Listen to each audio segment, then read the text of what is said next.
So what is the law in Canada when it comes to immunization? Well, here it is in paragraph 3.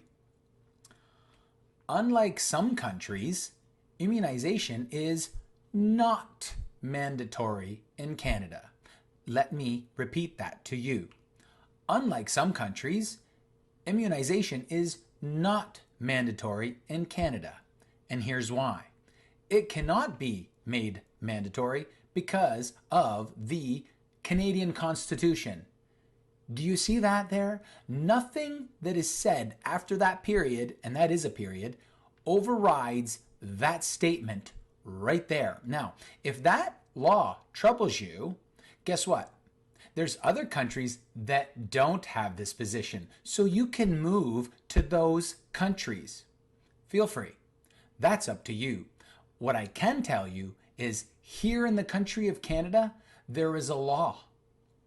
The law of the land says plainly that immunization is not mandatory in Canada, and it cannot be made mandatory because of the Canadian Constitution, period.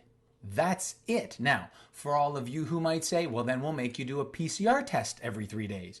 No, why not? Because that is also unlawful here in the country of Canada. Let me introduce you to Bill S-201. This was ascended in 2017. And the act is to prohibit and prevent genetic discrimination. Let me repeat that. This is a statute of Canada. This is an act to prohibit and to prevent genetic discrimination.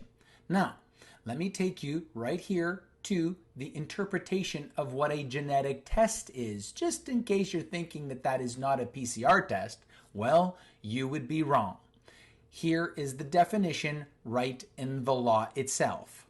A genetic test means a test that analyzes DNA, RNA, or chromosomes for purposes such as the prediction of disease, or vertical transmission risks, or monitoring diagnosis or prognosis. So, a PCR test is indeed a genetic test. Now, it is prohibited in Canada. Look in section 3.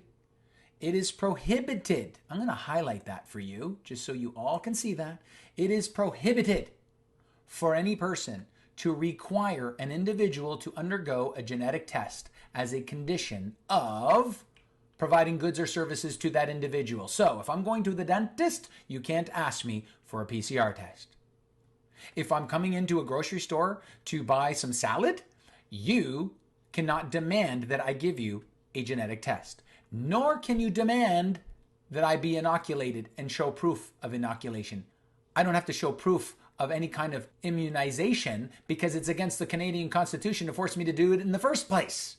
That's why I don't have to provide you that information. And nor do I have to provide you a PCR test. So if there's any goods or services out there that are saying, well, I'm not going to serve you unless you give me a PCR test or one of those, inoculation passports. Nope, it's against the law.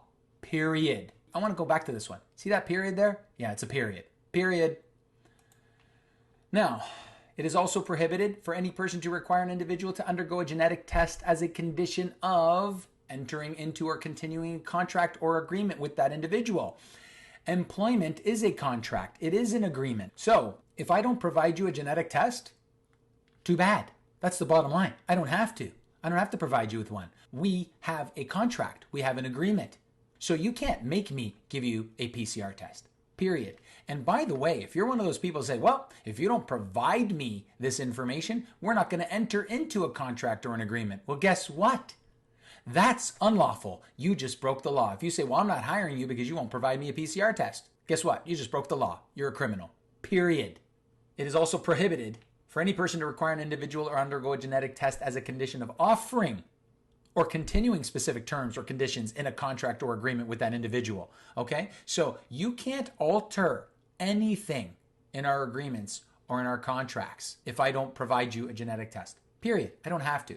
And by the way, if I choose to go get a test, I don't have to disclose the results. It is prohibited for any person to require an individual to disclose the results of a genetic test or a PCR test as a condition of engaging in an activity described in any of paragraphs 3, 1A to C. So, employment, goods and services. No, you're not allowed to come to the concert. You can't say that to me. You can't demand any kind of immunization from me. You cannot demand a PCR test from me. And if you do in any shape, way, or form, or if you try to threaten me or coerce me or anybody as a Canadian citizen to be inoculated, if you shame them or if you try to force them in any shape, way, or form or threaten them in any shape, way, or form, you are breaking the Canadian Constitution. You are the criminal. If you try to force them to give you a genetic test, in any shape, way, or form, or coerce them or shame them into giving you some kind of genetic test and its results, you are a criminal in Canada. That's the deal. And I don't care if it's the Prime Minister that's doing it, then he's a criminal. He can't force anyone to take a genetic test, and he knows it. And he can't force anybody to take any kind of inoculation in this country, and he knows it. So, for all of you out there, I need you to know that if you're participating in shaming, coercing, threatening, or trying to force people to be inoculated or to give you their genetic tests or their PCR test results, you are a criminal. And that's just the way it is. Period. If you don't like that, you go to one of those other countries. You go. You go to the country that forces immunization, because that is not Canada. Grace and peace.